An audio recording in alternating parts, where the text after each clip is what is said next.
Das große persönliche und geistige Treffen der alten Streiter und Kampfgenossen. Und vielleicht hat mancher unter ihnen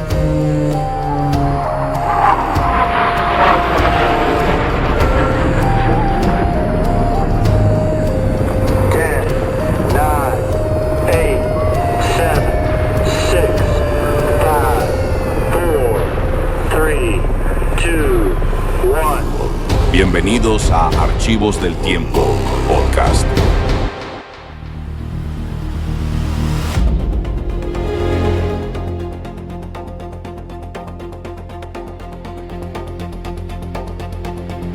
En este preciso instante, el cerebro humano está quemando una quinta parte de toda la energía disponible en el cuerpo. Y eso solamente para procesar las palabras que están sonando en este análisis, digamos, en este momento. Exacto.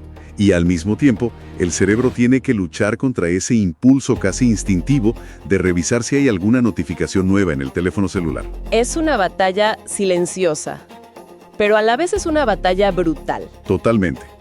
Y bueno, estar fuera de forma es un concepto que siempre asociamos con, no sé, subir una escalera y quedarse sin aire. Pero en nuestra inversión de hoy vamos a explorar cómo ese concepto mutó. Claro, porque la verdadera falta de forma en nuestra época ya no es física. O sea, es una falta de forma de tipo cognitiva. Es una vulnerabilidad invisible. A ver, cuando vemos a alguien que es incapaz de leer un informe de 10 páginas sin interrumpirse 5 veces, la respuesta fácil es culpar a su falta de disciplina. Sí, la gente suele pensar que es pereza. Pero la ciencia que revisamos para este debate nos dice algo muy distinto. Y precisamente por eso, la misión de este espacio es desentrañar la crisis moderna de la concentración. Para lograrlo, tenemos sobre la mesa una recopilación de fuentes fascinante. Así es. Vamos a cruzar investigaciones recientes de neurociencia, estudios de psicología cognitiva y testimonios de personas que llevan la mente al límite absoluto. Hablamos desde atletas olímpicos y campeones mundiales de natación hasta jugadores profesionales de deportes electrónicos y controladores aéreos. El objetivo es entender qué está pasando en nuestra cabeza y cómo recuperarla. Porque aquí surge la primera gran interrogante de nuestro debate. Exacto. Tiene sentido hablar de falta de fuerza de voluntad individual cuando existen corporaciones enteras con ejércitos de ingenieros dedicadas solo a descubrir cómo secuestrar la biología humana. Esa es la lente correcta para mirar la situación. Las fuentes no abordan esto como un problema moral, sino como una falla estructural frente a un entorno hostil. Es un entorno diseñado para atraparnos. Totalmente. Y para entender la magnitud del problema, hay una regla fundamental en el mundo de la psicología laboral. Es una especie de ecuación inquebrantable. A ver, ¿cuál es esa ecuación? El resultado de cualquier trabajo es igual al tiempo invertido multiplicado por la intensidad de la atención. Tiempo por intensidad. ¡Wow! Así es. Alguien puede pasar 12 horas sentado frente a una computadora, pero si el multiplicador de la atención está fracturado, el resultado final se desploma. Es una fórmula brillante porque aísla el verdadero motor del rendimiento. Pero antes de culpar a las redes sociales o al correo electrónico, me parece vital entender la maquinaria desde adentro. Claro, la biología pura. Sí, cómo opera en realidad esa intensidad a nivel biológico. Porque existe este mito enorme de que concentrarse es sentarse a mirar un punto fijo durante horas. Como si fuera una prueba de resistencia. Exacto, como un maratón mental. Pues es un mito que el neurocientífico Henning Becks desmonta por completo en sus investigaciones. La concentración humana no es, ni ha sido nunca, un maratón. Ah, ¿no? Entonces, ¿qué es? Es un sprint corto. El cerebro está diseñado para correr a toda velocidad en una sola dirección por unos pocos segundos o minutos, pero al final siempre se detiene a buscar otra cosa. O sea que biológicamente estamos programados para la distracción. Exactamente. Lo cual tiene todo el sentido desde un punto de vista evolutivo. A ver, si un humano primitivo se concentraba demasiado en afilar una piedra y bloqueaba el resto del mundo, no escuchaba al depredador que venía por la espalda. Tal cual. Era una sentencia de muerte. Por supervivencia, el cerebro prioriza de forma implacable 3 cosas: lo placentero, las amenazas y la novedad. La novedad. ¿Ese es el punto clave hoy? Sí, El ruido de una rama rompiéndose era una novedad que significaba vida o muerte. Y para poder ignorar esos impulsos primitivos y enfocarse en una sola tarea abstracta, entra en juego la corteza prefrontal. Que es el área del cerebro responsable del pensamiento lógico, ¿verdad? Exacto, el pensamiento planificado. Pero, ¿cómo logra esa corteza prefrontal bloquear algo tan instintivo? ¿Es como un filtro físico? Funciona más como un sistema de supresión activa. La corteza prefrontal no solo ilumina la tarea que se quiere hacer, sino que gasta una cantidad masiva de energía en apagar activamente las señales de alerta del resto del cerebro. Es un trabajo de contención constante. Y para mantener este estado de esfuerzo, libera dopamina. Esta actúa como el combustible de la motivación. Le dice al cerebro que vale la pena ignorar ese ruido y seguir mirando a la tarea. Y al entender ese mecanismo, queda al descubierto la trampa moderna. Las plataformas digitales no son accidentes. Para nada. Son herramientas de precisión diseñadas para explotar ese radar de novedades.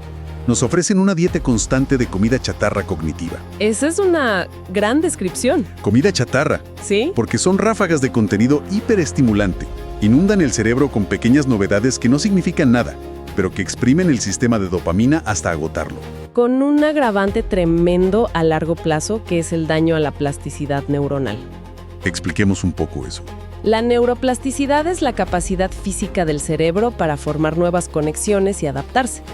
Las fuentes indican que esta flexibilidad alcanza su punto máximo durante la juventud Ajá. y comienza a reducirse de forma natural alrededor de los 25 años. ¿A los 25? ¡Wow! Muy temprano. Sí, a partir de esa edad el cerebro prioriza la eficiencia energética. Deja de explorar y empieza a crear atajos. Rutas conocidas para gastar la menor cantidad de glucosa posible. Exacto. Es lo que llamamos el modo piloto automático. A ver si esta analogía sirve para visualizarlo. Un cerebro en desarrollo es como una ciudad recién fundada. Es caótica, pero está llena de caminos de tierra. Me gusta. Uno puede ir del punto A al punto B por 20 rutas distintas.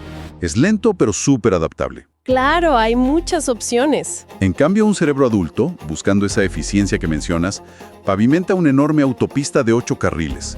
Todo el tráfico cognitivo se va por ahí de forma directa, porque no requiere esfuerzo. Es el camino de menor resistencia. El problema surge cuando pensamos en el entorno actual. Si el cerebro quiere viajar por inercia en esa autopista para ahorrar energía, y la industria tecnológica coloca una pantalla infinita justo al final de la vía. Es una trampa perfecta. La pregunta que me surge para este debate es, ¿se está perdiendo por completo la capacidad de construir nuevos caminos? O sea, ¿nos estamos quedando atrapados en esa única ruta automática? Es una analogía formidable, ¿eh? Y la respuesta que arrojan los estudios es preocupante. Al rendirse de forma constante a ese piloto automático hiperestimulante, la mente pierde la capacidad de forjar senderos alternativos. Quedamos estancados. Pero el desgaste del asfalto, siguiendo con la imagen de la ciudad, se acelera con otra práctica laboral que solemos aplaudir mucho: ¿Cuál es esa? la multitarea. Ah, el famoso multitasking. Siempre me ha parecido fascinante cómo el mundo corporativo glorifica la multitarea, como si los humanos fuéramos procesadores de computadora. Porque existe la ilusión del procesamiento en paralelo. Pero las fuentes son claras. Es completamente falso. No podemos hacer dos cosas complejas a la vez. La mente humana no procesa información compleja de manera simultánea. Lo que hace es alternar entre tareas a una velocidad altísima. ¿Como saltar de una a otra? Y cada uno de esos saltos genera un peaje neurológico conocido como el costo del cambio.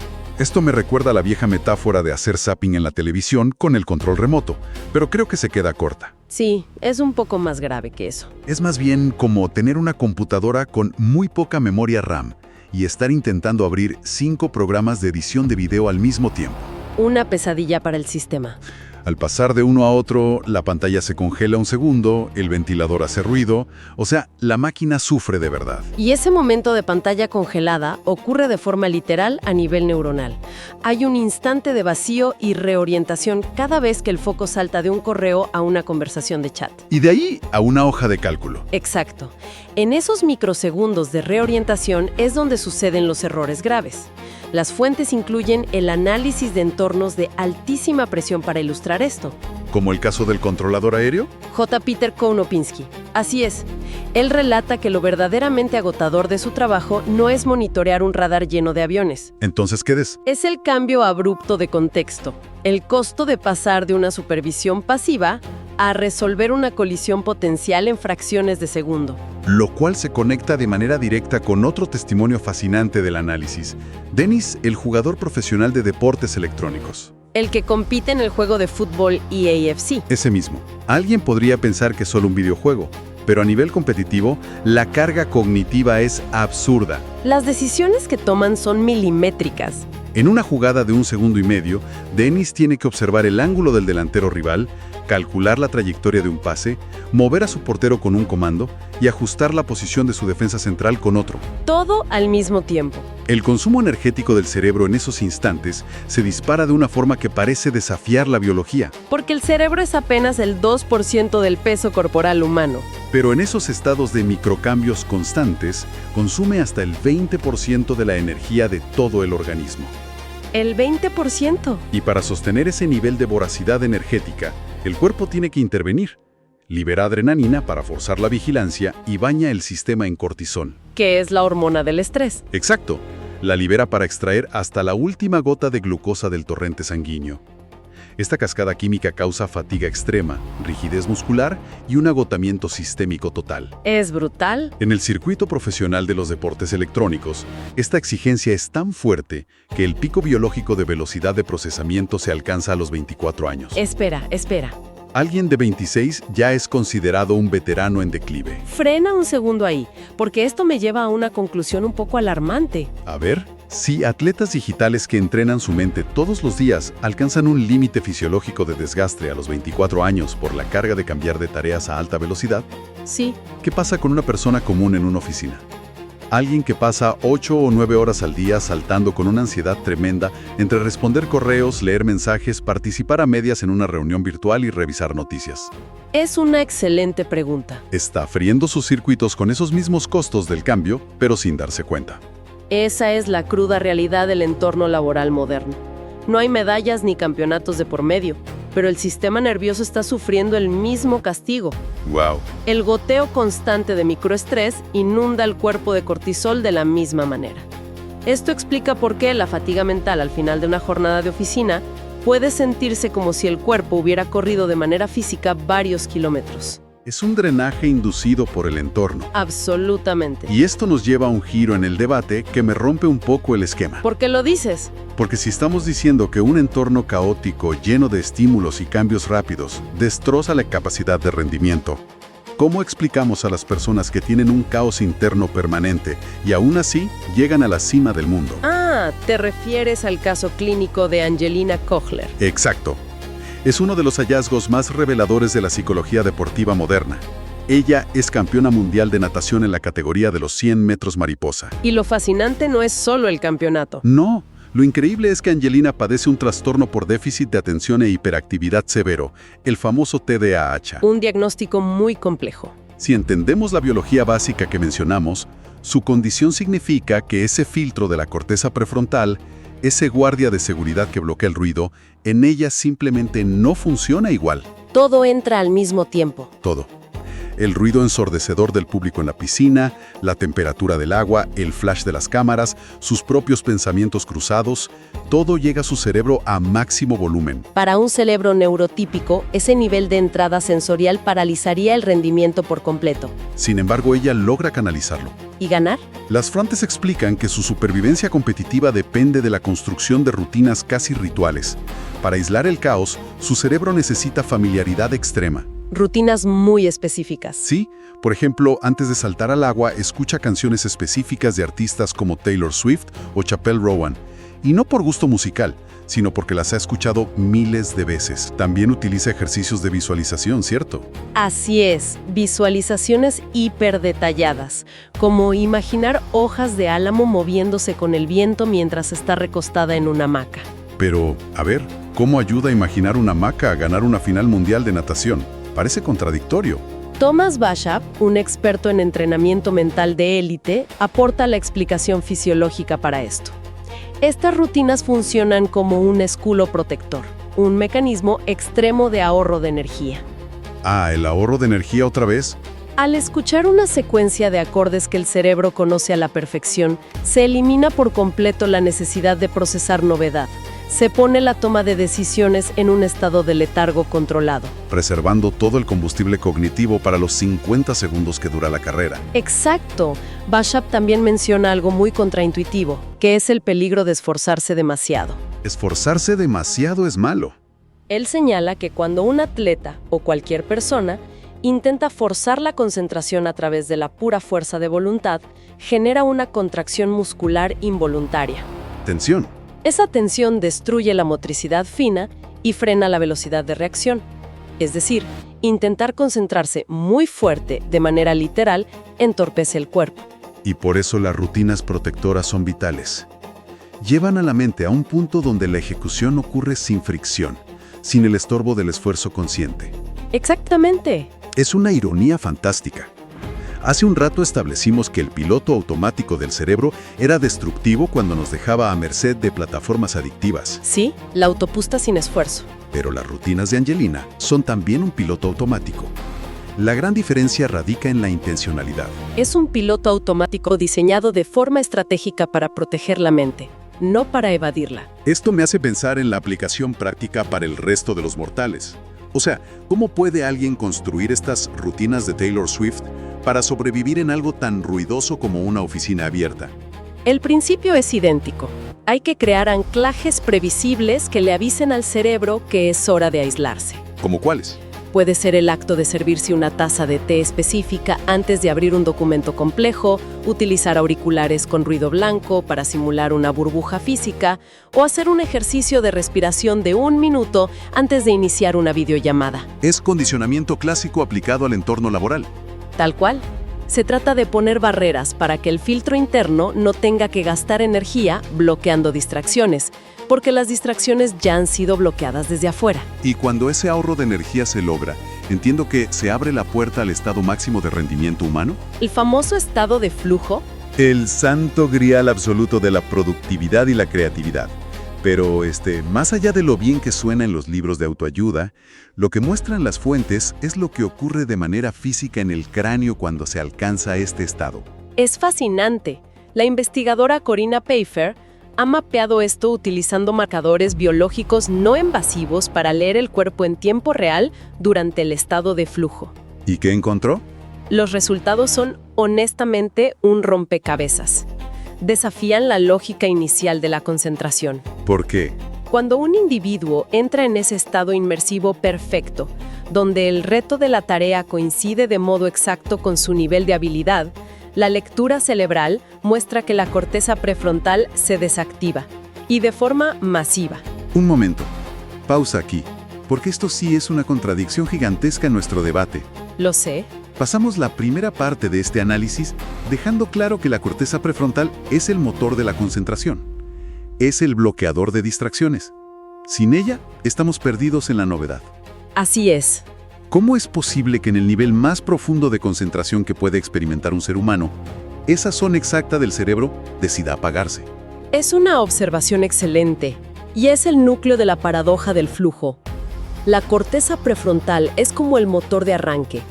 Necesita un esfuerzo enorme para iniciar la tarea, sentar el cuerpo en la silla y empujar las distracciones iniciales. Hasta ahí vamos bien. Pero esa misma región analítica es también la sede del ego, de la autocrítica constante, del sentido del tiempo y de la duda existencial sobre si lo que se está haciendo está bien o mal.